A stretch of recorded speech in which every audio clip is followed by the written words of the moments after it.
Something massive is happening with India's Air Force. It's all about a single game-changing deal for its homegrown fighter jet program. So what's really going on behind one of the biggest defense stories of the year? Well, let's break it all down. Okay, let's just get right to it. It all boils down to this one huge number, $1 billion. And this isn't just some headline figure pulled out of a hat. It's the result of years of negotiations, and it's really a cornerstone for India's defense ambitions going forward. But what does $1 billion actually buy you? Well, it's about way more than just the price tag. Think of this investment as the rocket fuel needed to seriously fast-track the modernization of India's Air Force. And it all revolves around one very specific, very important fighter jet. So what's the deal exactly? Well, you've got India on one side and on the other, the US aerospace giant General Electric. And the purchase? 113 state-of-the-art GE F404 jet engines. And their purpose is to power India's very own advanced fighter, the Tejas Mark-1A. So to really get a grip on why this is such a big deal, we kind of need to pop the hood and look at the two key pieces of technology here, the aircraft itself and the powerful engine that's going to bring it to life. The best way to think about it is like this. The Tejas Mark-1A is the advanced indigenously designed body of the fighter jet.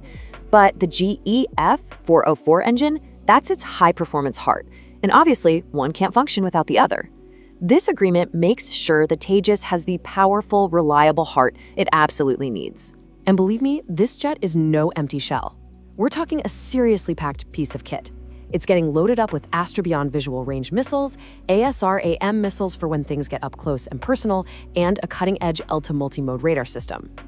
But here's the thing, all that amazing tech is basically just a very expensive paperweight without a good engine. This deal, this is what finally turns the lights on. But, having the world's best tech doesn't mean a thing if you can't actually build the jets. And this is where the story gets really, really interesting.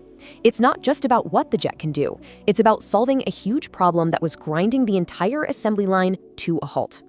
See, for years, the manufacturer Hindustan Aeronautics Limited, you'll know them as HAL, has been stuck in first gear.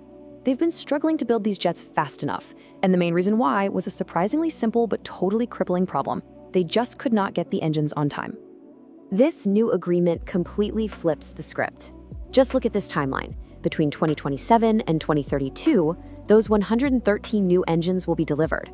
That steady supply means that starting in 2026, HAL can finally put the pedal to the metal and ramp up production. And let's put some actual numbers to this, because this is where it gets crazy. Right now, HAL is producing fewer than 20 of these jets a year. With a guaranteed engine supply, that number jumps to a solid 20 in the near future, and eventually, the goal is to climb to as many as 24 to 30 jets every single year.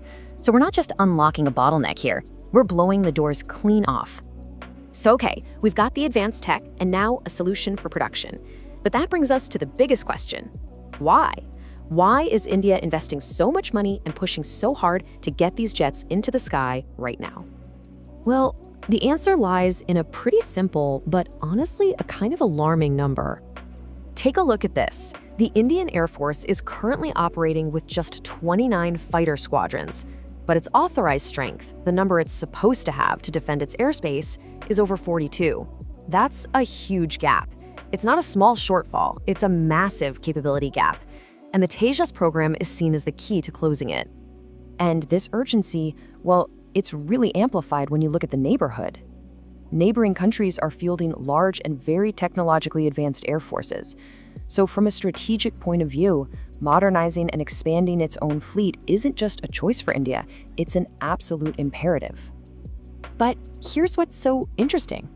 This deal isn't just about solving today's problems. It's really a critical stepping stone that's setting the stage for India's next generation of defense ambitions. And that's because this is not a one-and-done purchase. Securing these GE F404 engines solves the immediate problem for the Tejas Mark-1A, but at the same time, India is already in negotiations for the even more powerful GE F414 engine, and that one is planned for the aircraft's next evolution, the Tejas Mark-2. So you can really see a clear, long-term strategic vision at play here. So it all comes down to this, doesn't it?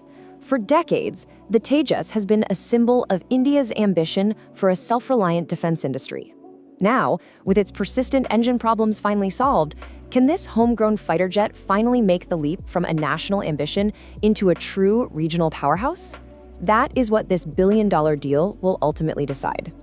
Don't forget to hit subscribe if you want to stay ahead of the biggest shifts in aerospace, geopolitics, and defense innovation.